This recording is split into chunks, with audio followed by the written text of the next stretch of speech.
Bueno, buenas tardes a todos. El tema que hoy vamos a evaluar es el tema de medios de contraste. En los estudios fluoroscópicos es esencial y fundamental el uso de sustancias, gases que nos permitan realzar las estructuras huecas y permitir observar el interior de las mismas, mostrándonos la presencia de normalidad o la presencia de patologías. Dentro de las patologías pueden ser inflamatorias, tumorales o postquirúrgicas. Entonces, los medios de contraste, su objetivo fundamental es poder permitir ver esas alteraciones que no son visibles en la radiografía convencional. Entonces, medios de contraste se llama su nombre así porque es una sustancia que me permite diferenciar entre una estructura y otra estructura. ¿Cómo lo hace? Haciéndome contraste entre una y otra. Los medios de contraste hay una variedad de ellos, pero en términos generales, los medios de contraste pueden ser aquellos medios de contraste con la tendencia a ser opacos o la tendencia a ser lúcidos. Cuando hablamos de opacos, vamos a hablar el término de ser blancos y lúcidos, ser negros. Entonces, los contrastes que se utilizan, en la mayoría de los casos, el objetivo es ver los tonos en contraste de blancos. Entonces existen medios de contraste que son sustancias como sales o medios de contraste que son hidrosolubles. Los medios de contraste que son como sales se utilizan para lapiceras huecas, sobre todo del aparato gastrointestinal. Mientras que los medios hidrosolubles, o sea, que se disuelven en el agua, sobre todo en la vía vascular, son aquellos que se utilizan para estudios especializados como el pielograma, la histerosalpingografía o la valoración de ciertas cavidades en ciertos momentos. Y para la cavidad gastrointestinal se van a usar las sales. En ciertas ocasiones muy especiales, que las vamos a ver cuando ya miremos cada tema, se pueden usar medios hidrosolubles para valorar el aparato gastrointestinal. Perfectamente se pueden usar, sí, pero su concentración va a variar. También estos medios de contraste hidrosolubles se utilizan en los estudios de tomografía. ¿Alguno de ustedes lleva tomografía en este momento?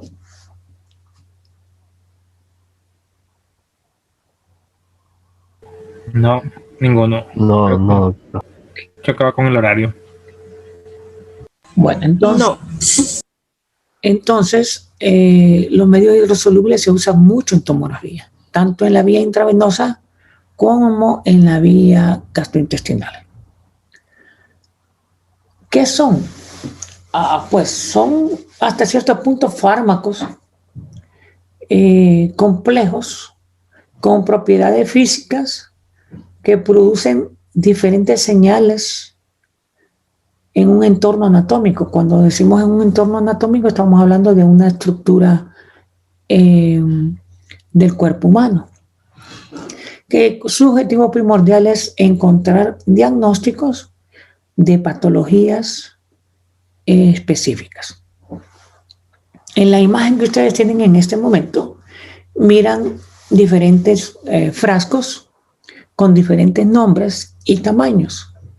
Ese que miran ustedes que dice microbar es un medio de contraste con soluciones que se diluyen en agua y ese es un bario. El bario es el que más frecuentemente se va a usar para el sistema gastrointestinal. Este frasco es pequeño y el bario que está ahí es un bario de micropartículas, o sea, partículas finas. Para que lo entendieran más, es como cuando ustedes ven la sal gruesa y la sal fina. Pues este microbar sería como una sal fina. Se utiliza mucho para los estudios gastrointestinales superiores. Vamos a hablar de estudios gastrointestinales superiores, todos aquellos que son por arriba de la válvula ileocecal.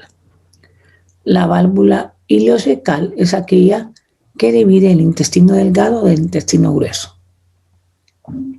Entonces, todos los estudios desde la boca hasta la válvula ileocecal normalmente se van a usar con este tipo de bario de micropartículas. Ahora, mira un tonel a la par. Este es un bario normalmente de macropartículas, o sea, más grueso. Estos barios más gruesos o de partículas más gruesas se utilizan normalmente para estudios bajos, como ser el colon por enema. ¿Qué es el colon por enema? Es un estudio fluoroscópico que permite ver toda la estructura del colon en sus diferentes segmentos y en sus diferentes posiciones. Abajo ustedes ven un medicamento que dice Ultravis. Pongo Ultravis que es porque es el más frecuente que usamos en nuestro medio, pero puede ser cualquier otro. Esto es un medio hidrosoluble. Este medio hidrosoluble se utiliza intravenosamente para valorar las estructuras vasculares o para valorar estructuras sólidas como ser el riñón y las partes huecas del mismo, que son la pelvis, uréteres hasta la vejiga. Pero también se utiliza para valorar estructuras sólidas con cavidades en su interior como ser el útero. Entonces se llaman medios hidrosolubles. En la siguiente imagen hay dos medios que tienen aquí, ambos hidrosolubles. La única diferencia es las características físicas y químicas de ambos. Este de aquí abajo se utiliza para pielogramas, se utiliza en tomografía, casi todos los estudios de tomografía, y rara vez se va a utilizar en gastrointestinal. En gastrointestinal usamos otro hidrosoluble, pero menos caro que este, porque este sigue siendo un medio de contraste caro por sus características, que vamos a ver más adelante. Este otro que estamos viendo aquí arriba, esto es un medio hidrosoluble, pero muy diferente, porque este es un medio hidrosoluble que se utiliza para la resonancia magnética y sus particularidades, sus características son exclusivas para estudios de resonancia magnética. Pero la resonancia magnética no utiliza radiación ionizante, por lo tanto, solo se los estoy mostrando para que sepan que existe, pero no lo vamos a utilizar en ninguno de todos estos módulos, porque es un medio que no tiene funcionalidad en un estudio tomográfico ni en un estudio fluoroscópico. Entonces, este medio se utiliza en resonancia magnética. Hay algunos medios que dejaron de usarse por el alto costo que tenían, eran medios de contraste que se administraban en la vena, pero que su funcionalidad no era para estudios fluoroscópicos ni para estudios de resonancia, sino que para ecografía. Su costo fue tan alto que solo se utilizaron aproximadamente 1 a 2 años, ¿verdad? Porque la utilización de ellos elevaba los costos de los estudios ecográficos, sobre todo de Doppler, y si bien es cierto, mejoraba el diagnóstico, no era significativamente tan específico como para estar utilizándolo. Entonces, esos medios de contraste se dejaron de utilizar. También existen medios que se utilizan como radiofármacos, que se utilizan más en estudios de tratamiento en pacientes con cáncer. Estos medios llevan sustancias radiactivas, que su objetivo primordial es el ataque o la destrucción en forma directa de lesiones tumorales. Como ustedes les expliqué, los medios de contraste pueden clasificarse en negativos y positivos. Positivos, aquellos que tienen un color blanco, y negativos, aquellos que tienen un color negro, o blancos como radiopaco o negro como radiolucentes. ¿Qué cosas podemos ver radiopacas en radiografía convencional que ustedes vieron? Pues radiopacas son todas las estructuras óseas. Radiolucentes tenemos el pulmón, que se tiende a ver negro. Entonces, esa combinación de colores también se utiliza en fluoroscopía. Aquí tenemos un estudio de una radiografía convencional en donde lo que vamos a evaluar son los contrastes. Aquí están viendo el hueso. Si ustedes ven, se tiende a ver blanco. Entonces sería el hueso un color blanco que sugiere un contraste positivo. Mientras que aquí están viendo una cámara gástrica, aquí están viendo intestino delgado y aquí están viendo intestino grueso, que se mira oscuro, negro, y ese es un contraste negativo. Nada más que es un contraste negativo fisiológico o normal. Cuando digo fisiológico normal, es que el organismo lo produce. Y ese es el aire. Cuando deglutimos, introducimos aire. Cuando hablamos, introducimos aire. Este aire entra a la cámara gástrica, se distribuye en intestino delgado hasta llegar al colon, y del colon se puede reabsorber o se puede incrementar y salen a través de la región rectal y el ano como lo que conocemos como un ventoso. Eso lo vamos a ver cuando ya veamos colon por enema, qué tienen que ver los ventosos, por qué se forman y todo eso. Pero es para que sepan los diferentes tipos de contraste. Aquí tenemos una imagen de reconstrucción con equipos de fluoroscopía especiales, en donde ustedes ven que esta imagen y esta imagen son la misma imagen. La única diferencia es que con los equipos modernos ustedes pueden invertir el tono de color. En este caso, el tono de color se está viendo todo lo que es intestinal lleno de gas y se ve de un color negro, o sea, radiolúcido, mientras que el equipo lo transforma en este estudio y lo pone blanco. Miren que lo que se mira blanco, que son el espacio, se mira aquí negro. Entonces, esa es una inversión de colores. Eso lo hacen muchos médicos que se acostumbran a esto porque miran de una forma mejor que de otra algunos tipos de estructuras. Este es un estudio que está abajo con la utilización de medios de contraste hidrosoluble, y lo que están viendo aquí es una arteria mesentérica, ¿verdad? Es la arteria mesentérica inferior, y el objetivo es ver el trayecto de los vasos para ver si no están obstruidos. Ese estudio se llama arteriograma, eso lo vamos a ver cuando miremos el último módulo, que se llama módulo de intervencionismo. Pero es para que sepan que los medios de contraste dan tonos. Aquí tenemos un estudio radiológico fluoroscópico. Este es un estudio de la parte distal del colon que se llama recto sigmoides, recto y ano, Y si ustedes se fijan, la mayoría del tono es negro, pero también hay tonos blancos. Significa que esta estructura tiene un doble medio de contraste. En fluoroscopía hay estudios que se llaman estudio simple fluoroscópico, que normalmente solo usa un medio de contraste.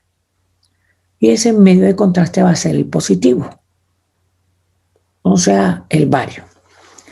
Pero hay en ciertos momentos que para el estudio particular de ciertas estructuras se tiene que usar un doble medio de contraste.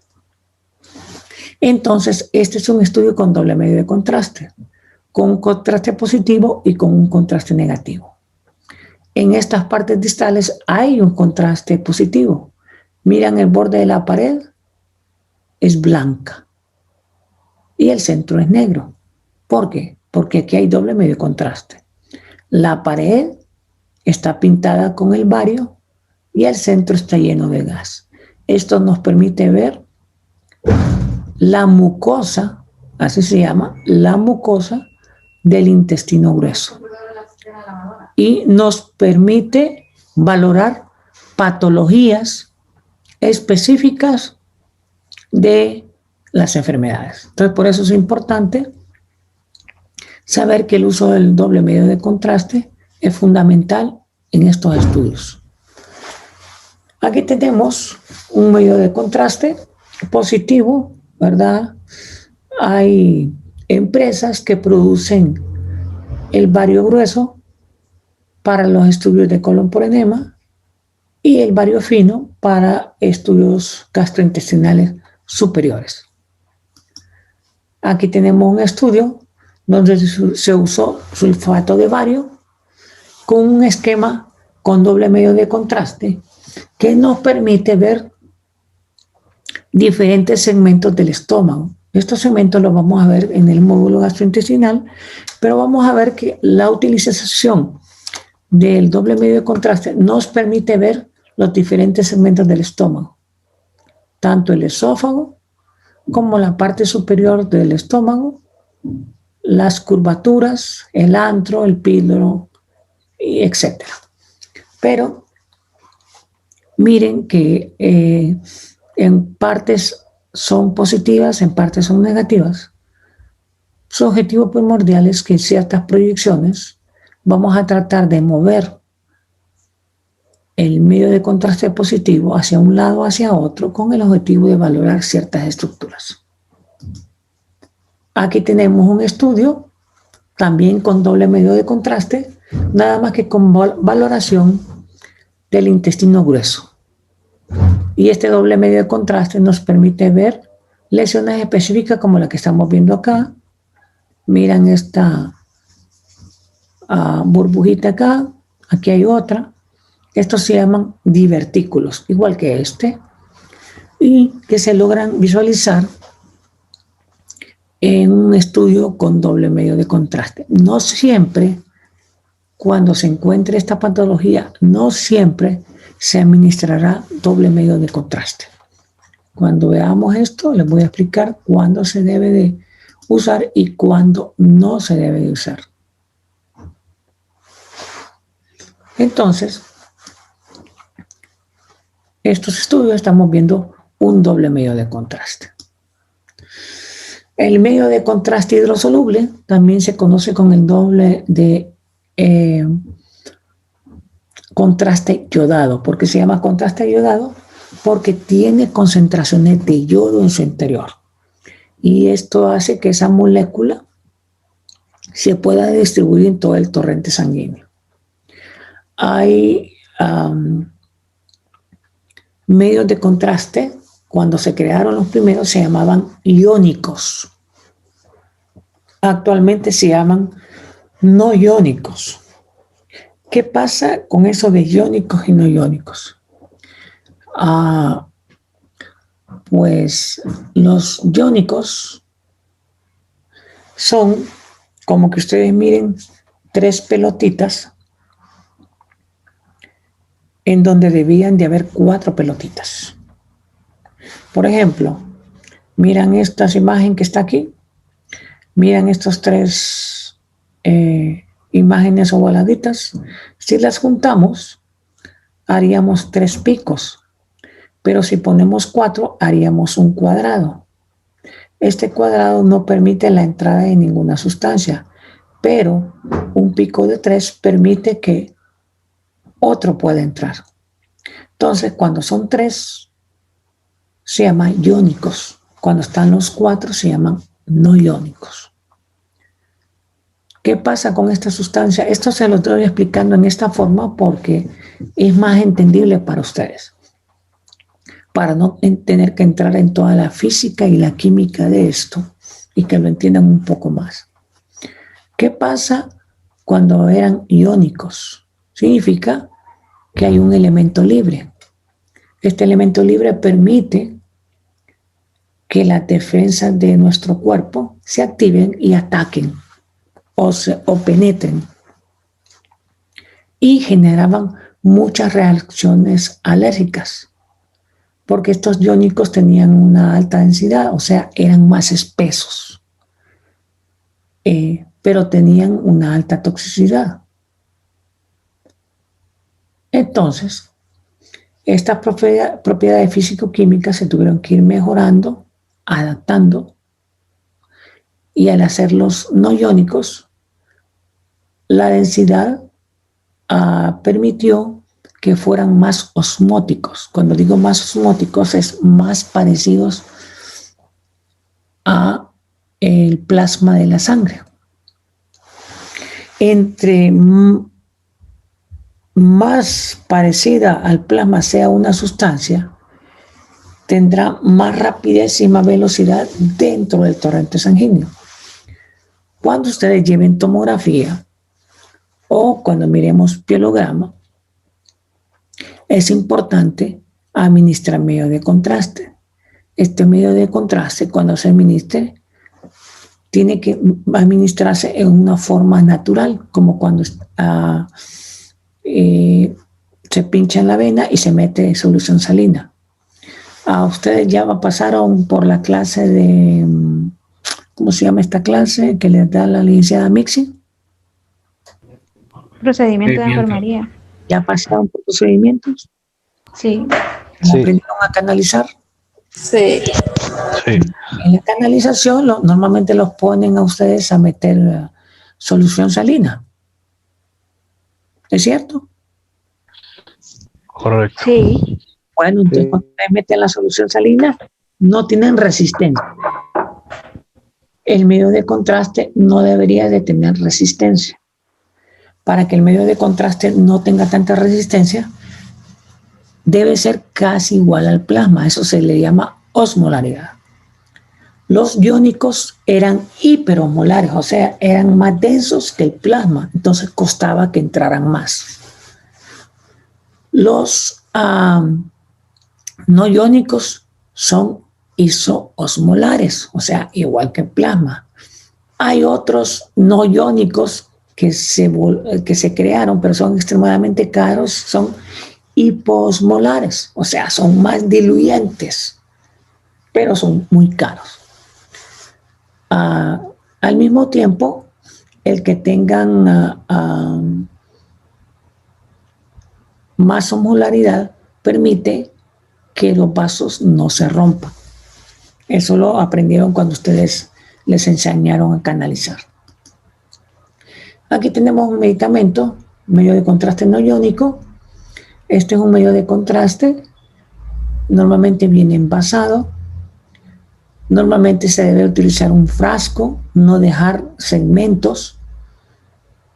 Antes de administrar un medio de contraste, deben de ver, moverlo un poquito para ver si no tiene cristales. ¿Cómo se sabe si están cristales? Es como cuando ustedes agarran agua y le echan una Alka-Seltzer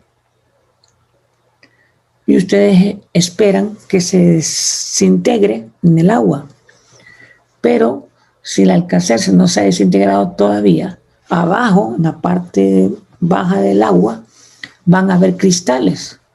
Tienen que moverla para que se termine de deshacer la Alka-Seltzer o las Salandrios, porque si no quedan cristales.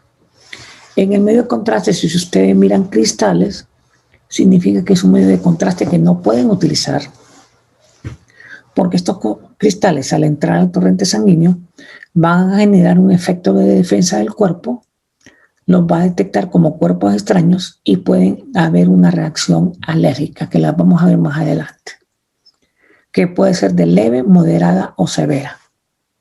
Y cuando hablamos de severa, estamos hablando de que podemos llegar hasta la mortalidad. Entonces, por eso es importante inspeccionar el medio de contraste que se va a utilizar.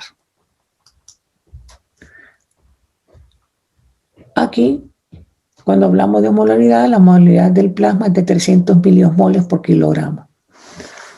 Nosotros esperamos que el medio de contraste tenga esa misma molaridad para que no haya resistencia y se mezcle adecuadamente en el torrente sanguíneo. Aquí, son estructuras vasculares llenas de medio de contraste que permiten la valoración de dichas estructuras. Aquí tenemos un estudio. Este estudio se llama histerosalpingografía. Es un estudio con utilización de medio de contraste hidrosoluble, en donde se pinta por dentro el útero, las trompas, con el objetivo de saber si están permeables o no permeables, con el objetivo de identificar si esta paciente tiene esterilidad por obstrucción de las trompas o porque tiene una malformación en el útero, porque el útero está partido, porque el útero tiene un septo, porque el útero tiene una forma anormal, etc. El medio hidrosoluble nos permite pintar dentro de la cavidad y valorarlo adecuadamente. ¿Por qué no se puede usar el bario? Porque en estas estructuras el bario se va a dosar, se va a pegar, y lo que vamos a hacer es que una mujer se convierta en estéril para el resto de su vida. Mientras que el medio hidrosoluble, en el pasar de las horas, se va reabsorbiendo y desaparece. No así el bario. Aquí tenemos en un estudio de pielograma, se mete el medio de contraste entra al sistema arterial, el sistema arterial lo mete al riñón,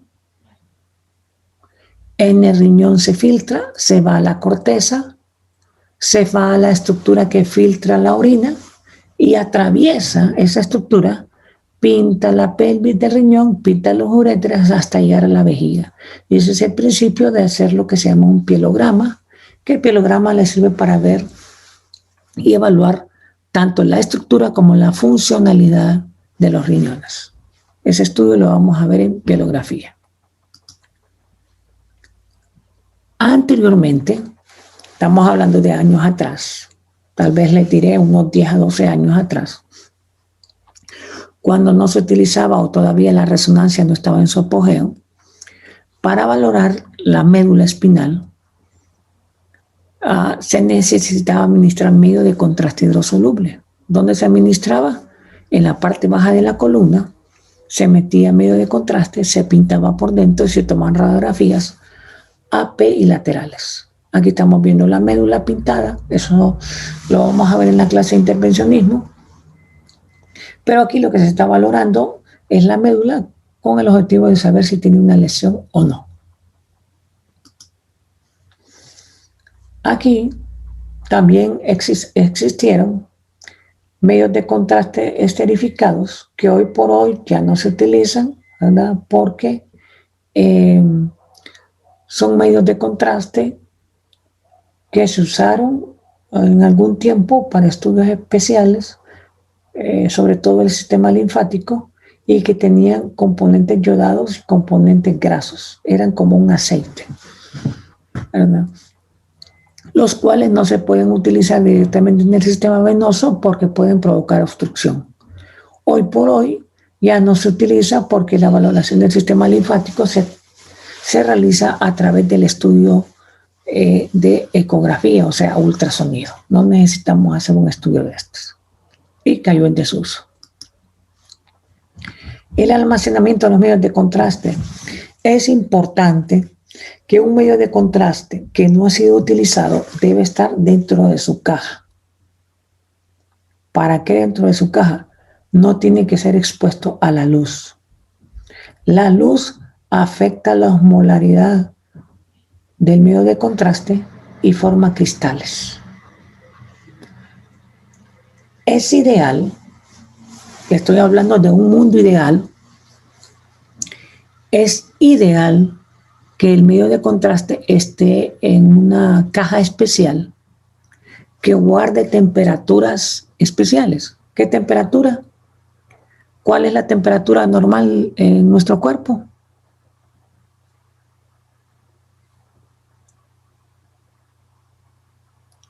¿Cuál es la temperatura normal nuestra? 36. 37 grados. Entonces, el medio de contraste debería de estar metido en una caja a una temperatura de 37 grados. ¿Por qué? Porque cuando lo saquen y lo meten al torrente sanguíneo, tiene la misma osmolaridad que la sangre, que el plasma, y no van a tener ningún problema en administrarlo. Entonces hay cajas especiales que mantienen el medio de contraste protegido de la luz y a temperatura corporal, permitiendo que la osmolaridad se mantenga. Mientras que ustedes ven estos frascos aquí afuera, expuestos a la luz y destapados de su parte de arriba. Significa que están más expuestos a contaminación. Esto no debería de estar en esta forma porque puede permitir la transmisión de infección, la transmisión de coronavirus como lo tenemos en este momento o cualquier otra patología, además de alterar la osmolaridad y formación de cristales en el medio de contraste que nos pueden dar reacciones adversas. Y eso debe de evitarse a toda costa. ¿Por qué? Porque estas reacciones adversas nos pueden llevar hasta la muerte. Si bien es cierto, a nivel mundial, la mortalidad fue reportada en pacientes en forma global con medios de contraste iónico. Hoy por hoy es raro encontrar medios de contraste iónicos. La mayoría son no iónicos. Y eso ha disminuido la mortalidad. Más sin embargo, todos los pacientes se deben de valorar individualmente, porque todos los pacientes son diferentes con la administración del medio de contraste. Hay pacientes que pueden generar reacciones alérgicas a pesar de que nunca se les haya administrado el medio de contraste. ¿Por qué? Pues son factores propios de cada paciente. Con esto les quiero decir, tienen que tener mucho cuidado si ustedes van a administrar un medio de contraste intravenoso a un paciente. ¿Por qué? Porque los riesgos pueden ser hasta la muerte. Entonces, todo paciente, y esto lo van a ver en pielografía, lo tendrían que ver en tomografía, en resonancia magnética, también aunque no se usan iónicos, porque también hay pacientes alérgicos al medio de contraste de resonancia. Deben de ser bien interrogados para saber si no hay factores alérgicos de otro tipo que sugieran que este paciente puede llegar a tener también un factor alérgico. Entonces, todo paciente con esto debería de tener una hoja de consentimiento informado. Las hojas de consentimiento informado son hojas en las cuales se explica al paciente que puede tener reacciones al medicamento, que pueden ser leves, moderadas o severas, y que no responsabiliza al personal que lo va a utilizar. Es un documento de cierta protección legal, de cierta digo, porque no necesariamente lo protege completamente a uno, pero indica que usted y yo le dimos todas las indicaciones al paciente y las probables complicaciones. En un hospital hace muchos años, un radiotecnólogo decidió hacerle un favor a un médico de hacerle un pielograma. Aparentemente un estudio sencillo, básico, pero era un pielograma. Y le dijo de favor, hacerme el pielograma. No le comunicó a nadie el radiotecnólogo, no le comunicó ni a los residentes, ni a los médicos, ni a nada. Era un favor. Bueno, metió al paciente, le hizo la radiografía preliminar que se hace a todo paciente, lo canalizó bien, empezó a meterle el medio de contraste, apenas le había puesto medio cc de medio de contraste y el médico al cual le estaban haciendo el pielograma cayó en un paro. Él pegó un grito de pánico, todos llegamos ahí y le hicimos la reanimación, sacamos al médico del paro y fue a dar a cuidados intensivos durante 3 días. Para que entiendan la magnitud de la utilización de los medios de contraste.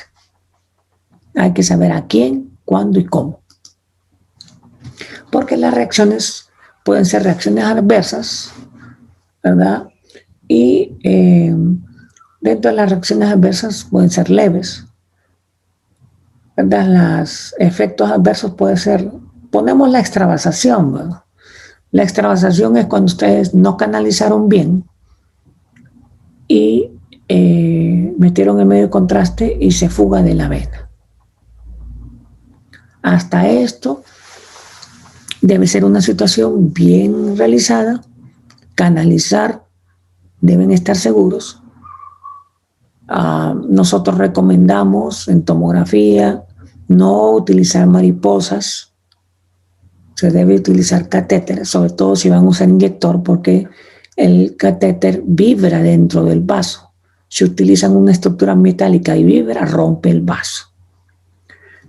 En una ocasión, en un lugar determinado, un estudiante de radiotecnología canalizó a un paciente sin tener a la par a su superior o a un maestro que le supervisara su canalización. Simplemente lo canalizó y dijo, está canalizado, y administró el medio de contraste. Empezó a hacer el estudio y llamó a su superior cuando miró que la placa era un pielograma que iba a hacer. Cuando miró que la primera placa no se visualizaba nada. Y dijeron, bueno, está tardando el medio de contraste, los riñones han de estar afectados, está tardando. Y tomaron una siguiente proyección a los 10 minutos y no miraron contraste. En ese momento llamaron a un médico radiólogo, el radiólogo vio la placa y les preguntó, ¿metieron contraste? Sí. ¿Cuánto metieron? Entonces inmediatamente que miró eso, el radiólogo dijo, ¿en qué brazo? Tal, miró el brazo y lo miró hinchado y les dijo, tómenle una radiografía del brazo, y el medio de contraste estaba extravasado, fuera. El problema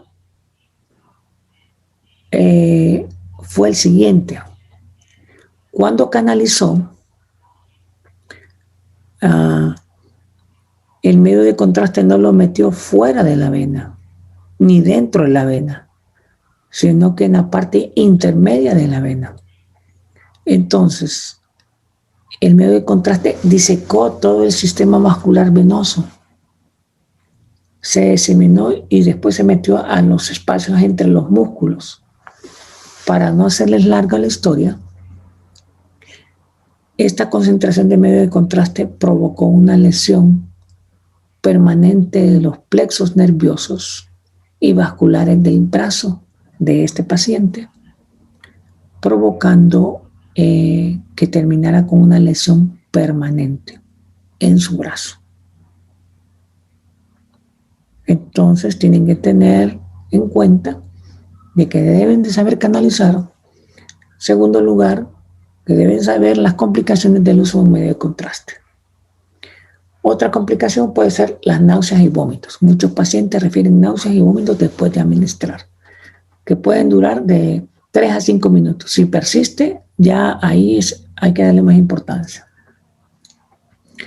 Ojo, nadie lo pregunta ni en tomografía, pero siempre debe preguntarse si es un paciente que padece de problemas de la tiroides. Si es hipotiroideo, no hay problema. Pero si es hipertiroideo, o sea, hipertiroideo es un paciente que produce mucha hormona tiroidea. Los medios de contraste hidrosoluble llevan yodo. Al llevar yodo, hiperestimulan a la glándula tiroidea, y si es hipertiroideo y le meten yodo, incrementan los niveles de hormona tiroidea. Niveles incrementados en forma súbita de hormona tiroidea pueden provocar hipertensión arterial súbita. La hipertensión arterial súbita puede ser tan intensa que puede provocar infarto agudo de miocardio o puede provocar una hemorragia cerebral. Simple y sencillamente porque no se supo que tenía enfermedad tiroidea y provocó una tirotoxicosis. Entonces, nuevamente, hay que saber lo que se está haciendo y por qué se está haciendo y a quién se está haciendo. Las reacciones alérgicas adversas son reacciones moderadas, como en este caso esta paciente. Minutos después de administrar medio de contraste empieza con ronchas en la cara y en la nariz y los labios un poquito gruesos. Son moderadas. Este paciente no se puede despachar. Este paciente tiene que ser llevado a la emergencia para iniciar un tratamiento de unas 6 horas hasta que el rash baje, porque puede ir aumentando. Esto incluye náuseas, estornudos, vértigos, émesis es sensación de náuseas, eritema es estas manchitas que están aquí, fiebre, calofrío, y puede llevar a convertirse en una reacción alérgica como shock. ¿Qué significa shock? Un paro cardiorrespiratorio. ¿Cuándo ocurre eso? Cuando los labios se engruesan, la lengua se aumenta de tamaño, empieza la nariz a ensancharse porque hay dificultad respiratoria, la cara se hincha, los párpados se hinchan y el paciente refiere dificultad para respirar. Eso puede llevarlo a un paro cardiorrespiratorio. Entonces, como ven, el uso de medios de contrastes intravenosos debe ser cauteloso. No tanto los medios de contraste varitados, porque es raro el caso de alergias en ellos. La literatura reporta casos de alergias al bario, pero son extremadamente infrecuentes. Yo no he visto ninguno, pero pueden ocurrir. Para esos tratamientos adversos hay medicamentos, se llaman medicamentos antialérgicos. Muchos de estos medicamentos no se pueden dar en vía oral como una capsulita. Se tienen que meter al mismo tiempo en la vía intravenosa, sobre todo en los casos severos de shock. Pero ¿cuál es el gran problema? Y ese es un error que se comete con mucha frecuencia el radiotecnólogo. El radiotecnólogo viene, ya sea en fluoroscopía por un pielograma o ya sea en tomografía, viene, termina el estudio y le quita el catéter, o sea, descanaliza al paciente. ¿Qué pasa si el efecto adverso empieza después? Normalmente los efectos severos colapsan los vasos y cuando se trata de volver a canalizar el paciente no se puede, no se encuentra la vena, está cerrada. Pero si el paciente todavía tuviera el catéter, cuando cae en shock, a través de esa misma vena se le meten las sustancias que le pueden salvar la vida. Por eso no hay que descanalizar tan rápidamente a los pacientes.